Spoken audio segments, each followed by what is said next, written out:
last episode... Or will you? A shadow from above. Is it God?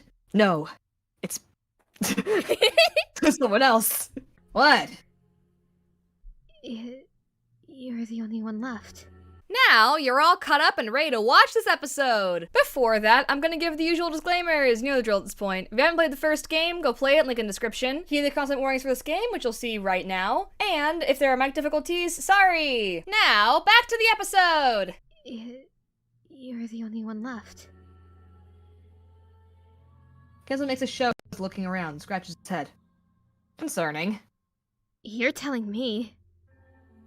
Maybe they've all been invited to some secret party. Don't be too sad at not being invited, Iggs. You get used to it after a while. Ouch. This isn't the time to be making jokes. There's another flicker. Followed by another. And then, the lights go out for good. Ignatius gives a little whine of terror as he's back until he hits the wall. What happened now? The lights went out. Huh. Quiet for a moment. Quiet save the rapid beating of Ignatius's heart. It echoes up inside his head with a dull thrum. Then, he feels a hand on his. It's gentle as it seeks his. Gloved fingers slipping between his and tugging him forward.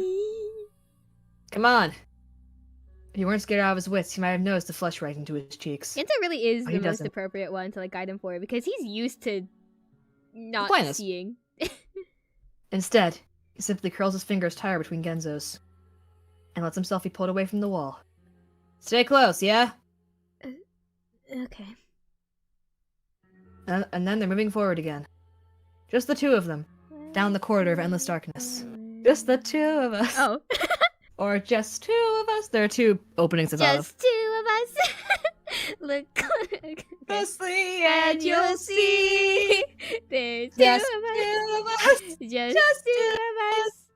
It's him and no one else. It's him and me and Me. Okay. Around them, the walls seem to undulate with invisible waves. Tangible sense of isolation closing in on them. But Ignatius keeps his thoughts focused on Genzo's hand. On the occasional squeeze of encouragement. Encouragement? Encouragement. On the occasional squeeze of encouragement it gives him. A beacon of light, even in the thick curtain of shadow threatening to strangle him. Them. Multiple. Things will be fine. They'll be fine. So long as Genzo is there. There with him. I'm so happy right now. That's right. Genzo is always there for him, isn't he? He always has been! He always has been. This thought curls around him like a warm blanket, calming the rapid beating of his heart. He just began to regain some composure when he realizes Genzo's hand is gone. No! Not my boy! Bring him back! He stops, reaches forward, swings his arm out, and increasingly panicked flourishes. But Genzo is simply gone. Genzo? There's no response. And already Ignatius can feel himself start to curl in on himself. He's alone. He's so fucking alone. The darkness closing in on him. Okay, I've had enough of this. Where did you guys go? Can we finish the scene up already? Guys? What? Guys, what the fuck? Genzo? That's when the floor opens up beneath him. What? He doesn't know how long. I know I had a thought. Okay, I'll keep it to myself. Sorry. Wait, no, I Doesn't want to hear your thought. Wait. Wonderland? Grins at you mischievously. I don't know. No! Do I? No! Does he think of this while he's falling down the hole? Does he? I don't know. Oh no. Clementine's still in the loop. He doesn't know how long he falls. It's dark all around him. Like he's falling through nothingness. A gaping dark abyss surrounding him on all sides. There's something oddly familiar about it. Fuck, okay, it is. The wind whipping up around him. Silence forming a dull buzz in his ears. But how? How could it be familiar? How could any of this be familiar? The thought makes his stomach twist. What's going on? He doesn't even know anymore. He's lost. Lost in something much bigger than himself, with no way to stop it. And just as he's beginning to wonder if he'll simply keep falling forever, the ground rises up beneath him like a steam engine to the gut.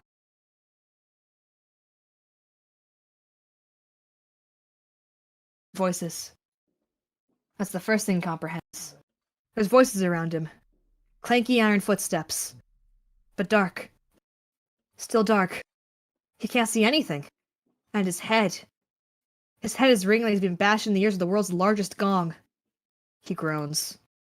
Tries to push himself up. Only to be immediately grabbed from behind. Two sets of strong hands grip him beneath the pits and pull him to his feet.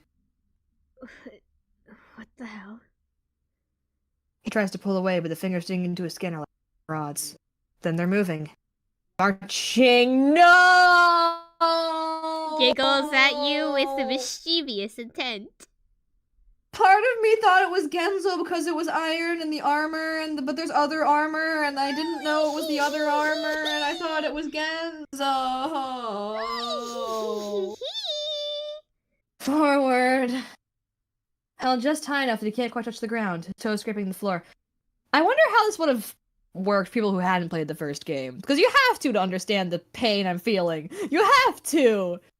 And as they walk, he begins to hear it. Stomps. Synchronous. Crisp and thundering. Chants. An entire chorus of them. Know what's going on auto.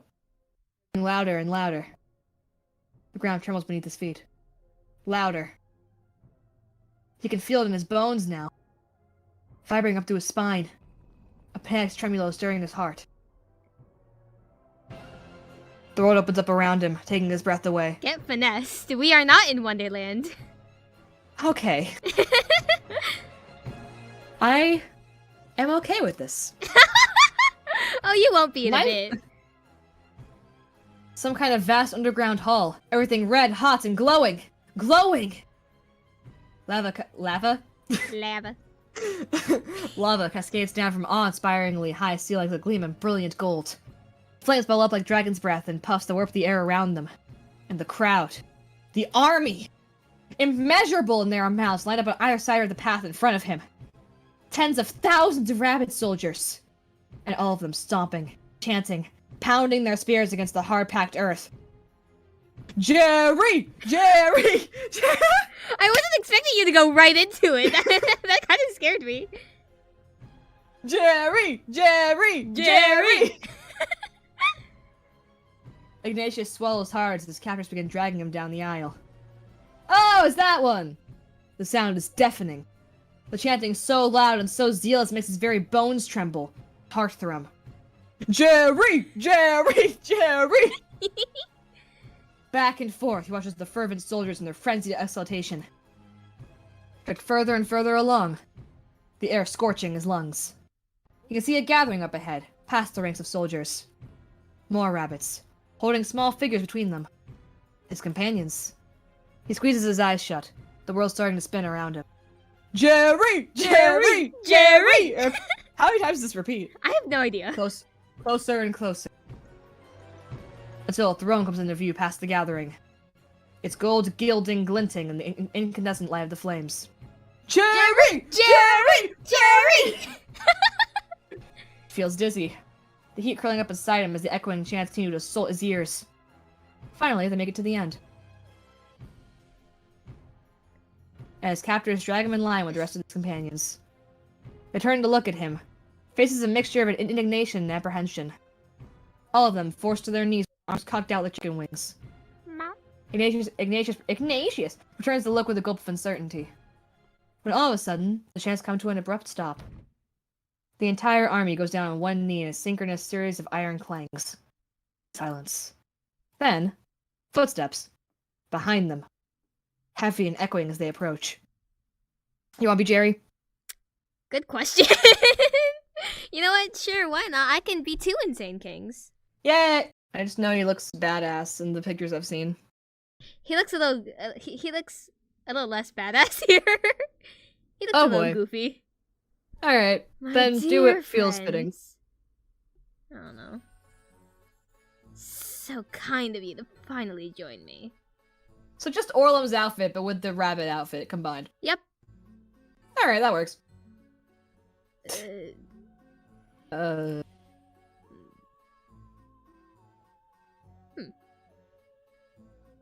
Sentry 284?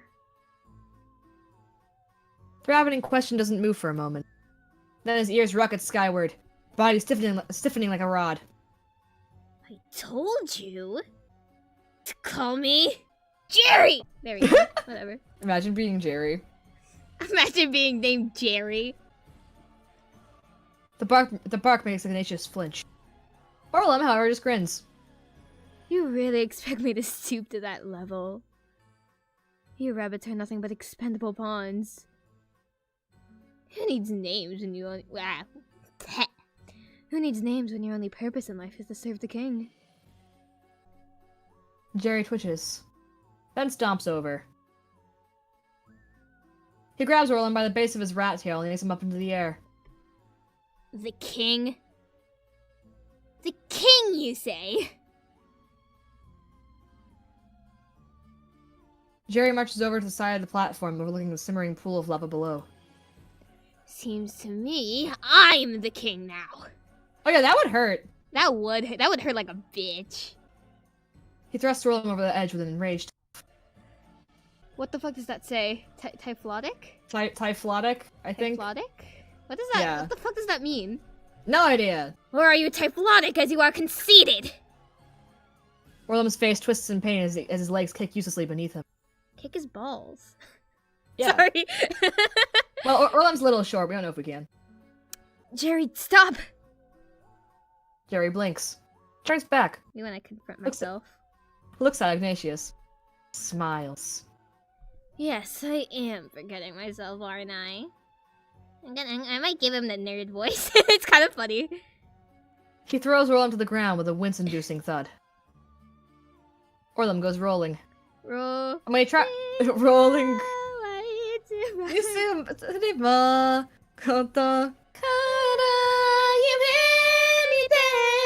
Okay. Alright, and when he tries to push himself back to his feet, Jerry brings a foot down his back, slamming him back to the ground. Ouchies. I have more important matters to attend to than this. Dethroned rat.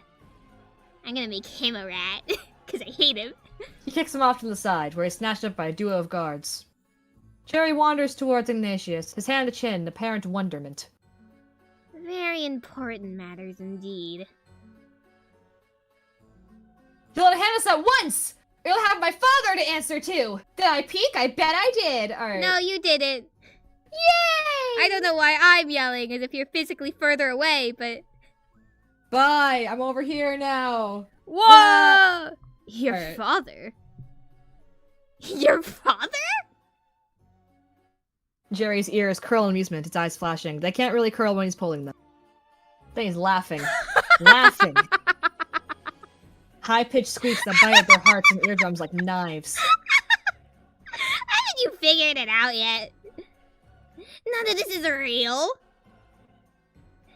This noble little quest of yours is nothing more than a carefully laid trap. And you fell for it.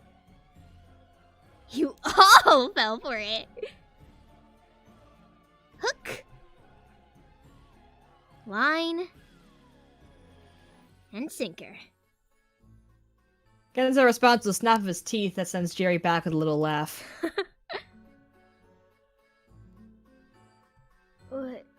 What do you mean? Jerry shakes his head in sardonic pity. Why, the jewel, silly. He cups Ignatius' cheeks in his hands, tattooing beneath his breath. I need to destroy that naughty piece of gravel in order to keep gravel? Gravel. Sorry. Gravy. I read it as gravy. Yum! I need to destroy that naughty piece of gravel in order to keep my glorious new kingdom intact. Now he's molding and mashing Ignatius' face between his palms. Yeah. We wouldn't want you to use that thing to wish all this away from me, would we? Get your fucking hands off him! Sorry. Down, boy! Am I a dog? Am I a dog to you? Now you are! Heal. Heal, Genzo, heal. Jerry sighs and flicks Genzo's forehead. He goes back with a growl. Ugh. I had to do that. No, I've made far too much progress for that. I can't go back to that Cait if I was before. No more go clean out the stalls, 284. Or stop dawdling in the back of the line, 284. I'm having so much fun with this. Or report to my chambers, 284. No. Now I'm the one making the wishes. I'm the one making the rules. I'm the one turning this kingdom into a paradise for all of rabbit kind. This is Jerry's Wonderland now.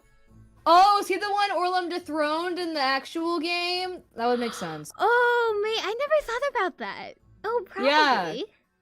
It would make sense why he's so battle scarred, right? Yeah, oh my god. The rabbit's gone and lost his goddamn mind. As have most of the people reading this by now, I'm sure. Yeah! Yeah. We lost our minds a long time ago. Yeah! You still think this is a game? Yes, I downloaded it for free on Itch.io. Yeah, you can go download it for free too if you go look in the description. Oh, hey. Some kind of a visual novel you can read and pursue at your own leisure? Why, yes. Peruse at your own leisure, actually. Oh, peruse at your own leisure. Oh, sorry. You actual moron. Sorry. This is your new reality now. Monica? I'm about to say. This is your new reality now. Haven't you figured that out yet?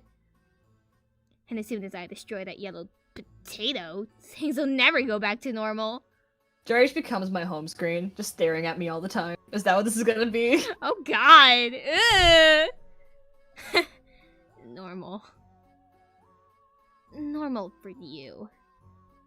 But hell for us rabbits. But now, I get to make your life hell. I'm having a lot of fun with this, oddly.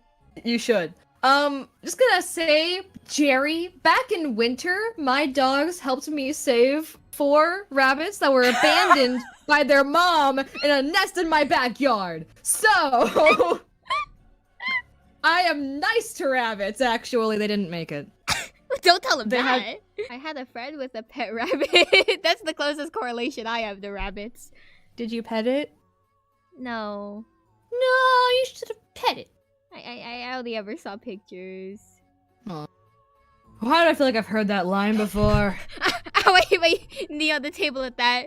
Google, I think Orlum said it. Yeah, he said it! He said it in Arc 2! Or Arc 1! One of them! He said It was one of them. Search me, yeah. Yeah. I'll never give you the jewel. Jerry stops. Smiles. Look at you being all brave. Well, sorry, kid. Kid? He's 30. He's But 31. there ain't much you can do at this point. He snaps his fingers at the guards. Turn him over. Oh yeah, I actually... Ignatius's world quickly turns upside down as the nearest guard grabs him by the ankle. Then he's hanging uselessly in the air, his robe fluttering around him. Hey, he has shoes. Yay, we see Boot! Whoa. 1 shake. 2. Then the jewel of happiness falls to the ground with a dull thud. The guard drops him back to his feet. Jerry smiles and walks toward it. But Ignatius moves before he can even stop his head from spinning. He darts toward the jewel, hand outstretched. Only for the nearest guard to sideswipe him with a spear. He goes tumbling to the ground. You're so good at this, my dude. At first, he can't seem to breathe. Pressure. Pressure overtaking his chest. And he realizes with a start that the impact must have cracked some of his ribs. Pain. He brings a hand to his chest with a wince. Pain so intense, takes his brain a second to catch up with it. That better not have caused a pneumothorax. I swear to God, if we have a lung that is punctured, I will be Sag. Oh god, it did. No! Fuck, okay. I hate how I'm medically accurate. Alright. He coughs, sending red spatters to the floor. Then looks up to see his companions just staring at him in shock. No, he can't. He wobbles back to his feet. I won't let you have it. Okay, never mind, he's fine. Starts for the jewel. This time the attack comes from behind, slamming his chin into the floor. He groans, head spinning. Lightning like tendrils of pain shooting up and down his spine. And he feels something chalky in his spits out 2, 3, 4 cracked bits of tooth. No. But still, he wobbles to his feet. He has to restore happiness to the world. He stumbles towards the jewel, body trembling. Spear goes for his shin. There's a crack as the bone breaks.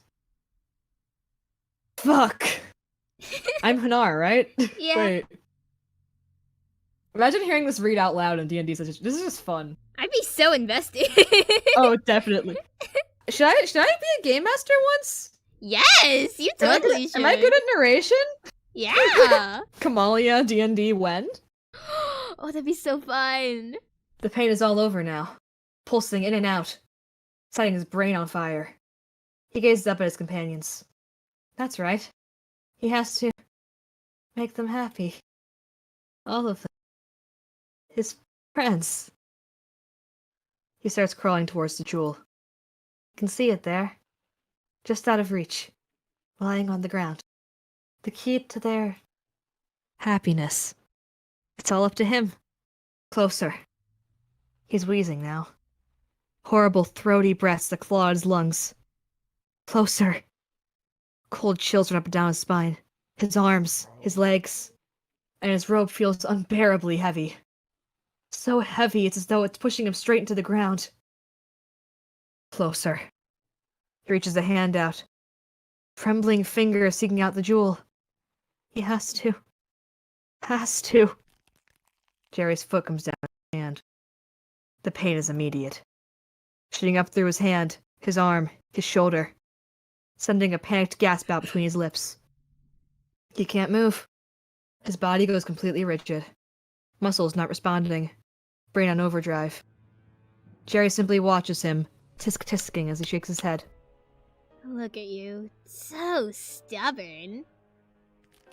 He grinds his— Ow! He grinds his foot harder into Ignatius' hand, bones crunching beneath his heel. But it's too late. Everything is already in play. You're not the star of the show anymore. He leans down, fingers gripping the back of Ignatius' head and wrenching it upwards. Don't look so sad, though. I won't kill you. I need you alive. Killing you would only reset the cycle, you see. Yep, it would, wouldn't it? It would, wouldn't it? But that doesn't mean I won't make the rest of your life a living nightmare. He glances up, smirks. And it doesn't mean I have to keep them alive either. I did say a little thread slitting was okay, didn't I? He snaps his fingers. No! And the guards holding his companions promptly run their knives across each of their throats. Oh, they're like actually dead. Yep. Ignatius' eyes nearly bug out of their sockets. He can only watch as their bodies slump to the floor. You... His eyes fill up with tears, lips blubbering uselessly. Jerry sighs and lets Ignatius' head fall back to the ground with a thud. Then swipes the jewel up and pushes himself back to his feet. What? If you're not even going to speak clearly with me. This relationship is going to be such a chore. But don't worry, we'll have a long time to get to know each other better.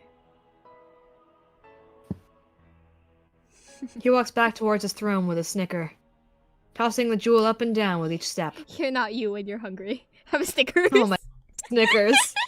Ignatius pulls his hands towards his chest, body curling in on itself. He couldn't. He couldn't do it. Couldn't save them. Couldn't make them happy. Tears leak down his cheeks to pool in his ears. Can't do anything.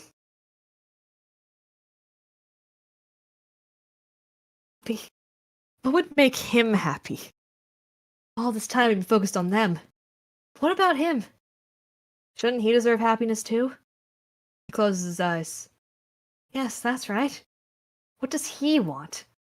What would make him happy? At that moment, he feels a warmth inside his chest. The tiniest warmth. Growing up and out of his heart. Warding off the chill and the shakes. Filling him up from the inside out. Yes, that person. That person makes him happy. If only he could have told them. At that moment, the jewel in Jerry's hand begins to glow. Knew it! It starts as a dim glimmer. Then grows and grows, blossoming into a brilliant amber gleam. Jerry stops with a start. What the? Sorry.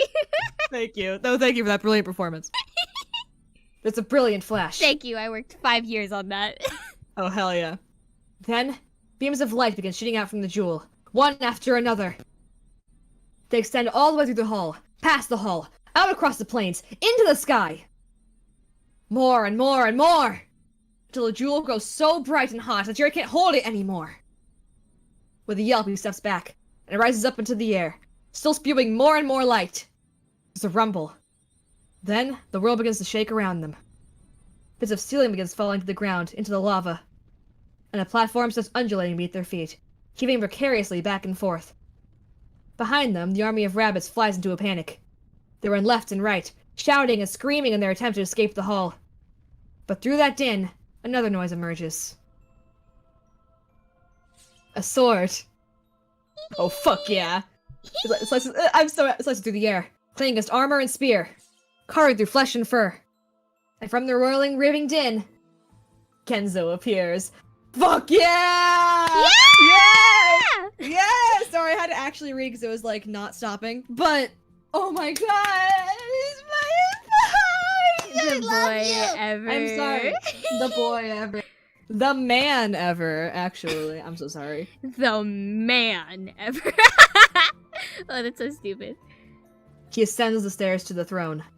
Stands over Ignatius. Oh, he looks so badass. Hilt of his sword tight in his grip. You stay back. Stay back, I said. Kenzo says nothing for a moment, then drops the sword to the ground with a clatter. No point in killing a fucker like you, anyway. I love him. He kneels down, feels for Ignatius' form, then lugs him up into his arms. You okay, Iggs? Not really. Ignatius presses his face into Genzo's chest. Let's see if he can't blow his fucking popsicle stand, eh? He shoots Jerry a little wave, then turns on his heels and runs. Down, down, down through the din, the chaos, and the smoke they run. Through the still panicking rabbits flying left and right. Through the falling rubble and the leaping flames. Back across the bridge as it begins to twist and turn and buckle. They reach the end just as a giant piece of ceiling breaks off. It takes out the hunk of ground in front of them. It leaves a gaping hole in its wake, flames licking up at the cracked edges. Fuck! There's nowhere to go. The rest of the platform is crumbling around them. And the gap is 5, 10, 20 times too far to leap. Fuck, fuck, fuck, fuck, fuck! That was one too many fucks, but it's fine. Turns around. The tremors underfoot are enough that even he can tell the bridge behind them is gone. Great heaping chunks of it tumble off to join the molten pot below. They're left stranded on a precariously balanced island in the middle. Fuck, fuck, fuck, fuck, fuck! Despite everything, though. Calm. Gen. What? Am I peeking? No, you're good. It's okay. Remember what Jerry said? If I die, everything gets reset. That's very Ashton. Like hell I'm letting that happen! I'm gonna There's nothing we can do. The world itself is collapsing. Oh, are you doing my technique? Yeah. My man. As if on cue, 2 more giant chunks of their platform break off. The little platform is getting smaller and smaller. I'm just glad I could be here with you. Here at the end of all things. This ain't Lord of the Rings, Iggs! Ignatius simply laughs. I just wanted to tell you before everything resets. And we forget all of this ever happened. That you make me happy again. Really happy. Ignatius kisses the halfling's cheek. Genzo's face goes bright red. Really? Ignatius just nods. Fuck. Fuck! What is it? Just trying to psych myself up. Cause goddamn it, if I still can't do it even now, then I really am the most hopeless fucker in the world. Psych yourself up for what? But rather than answer them in words, Genzo answered by pulling him close and pressing their lips together. Fuck yeah. At that moment, the platform beneath them gives. Falling. Iggy looks like he's wearing a dress. Falling, clutching to each other. Twisting and turning as the air whips around them. Embers pricking at their skin. But they focus on only each other. And holding themselves so close they can't even breathe. It's coming. Ignatius closes his eyes. Deep breath. Then... I know that sound. I know that sound. Yay! That's cool! Yes! I know! I fucking love this ending song too. It's so good. Oh, it's credits? Oh. I'm bread? I'm bread. Oh. I sang a vision. I mean, okay. I will say, YouTube video mindset, because of what time it is, and also because we've been going for a while. I didn't even look at the clock. 3 hours. Yeah, I'm probably gonna do the other endings on a separate day, a different video. Okay. So, this was really fun, though. I think this is about time where we give our thoughts, right? Yeah. So, really fun. I'm assuming that it was just a cool thing of no one answering him when he tried talking to them. Like everyone just being in their characters, just being silent. Yeah, I like to imagine that. I feel like they all got like really invested into it, so they didn't respond. Yeah. Because I know, obviously, by the end that it was... There are two options, right? Hmm? Either the D&D game ended, or Iggy was dreaming about Wonderland before waking up again. That's what I'm thinking. Mm. Two options. It would make sense, right? Because he doesn't remember when the... Yeah. How do you remember all of Wonderland's rules? Look at those curtains! I know, right? Yeah, this is what I mean! Iggy's woken to the sound of Miss Donish rolling her trash bin down the driveway. The rest of something stuck in one of the wheels, because with each rotation, the bin lurches upwards, smacks heavily against the pavement. Roll, roll, smack. Roll, roll, smack. He sits up in bed. All of a sudden, come over with the urge to look out the window. He's normal. Then half trips, half stumbles out of the sheets. She's there. Astonished, that is. Just as he'd expected she would be. And only a second after he spies her halfway down the driveway, a bottle falls out of the bin. It's an interesting bottle. Somewhat round and oblong. And of an interesting golden hue that glints in the morning sun. It almost looks like a potato. Watches her stop, pick it up, and toss it back into the bin. And that's back to her interrupted journey. Roll, roll, smack. Roll, roll, smack. Iggy watches her a moment longer, brows furrowed. But ultimately shakes his head and turns back to his room. Yes, his room. This is his room. Same as it is every morning. Actually, it's a different background image, so it actually is different than it is every morning. Yeah, a little different. just a tad. It's a little. Yeah, somehow feels like he hasn't seen it in a long, long time. Brings a hand up to run through his hair. As he does so, he winces. Strange, pin-like pain blossoms out across his fingers. Looking down at his hand, he sees nothing wrong. 5 fingers, just like usual. And all of them in perfect working order. Curls them in, out. Gives his hand a shake. He blinks, then finally sighs. This is getting ridiculous. He doesn't have time for this. He has work to do today, clouds with deadlines. So the little side of his cheeks, he starts toward the kitchen. As he's starting up the coffee pot, a thought crosses. The fleetest of passing thoughts. Maybe he'll call Genzo later. Yeah, maybe he will. This thought percolating in the back of his mind, he heads towards his desk. He has work to get done. I was fucking right! Or it was just an extra route. Like an extra arc that we didn't see. Do you think it's an extra arc we didn't see? I don't know. Like the characters want to know Didn't what the have hell enough is going cannibalism! on. Play the game, you might regret. I'm gonna go grab my charger. Hold on, because my computer alerted me. Do play the game. Do dying. play the game. Yes, do play the game.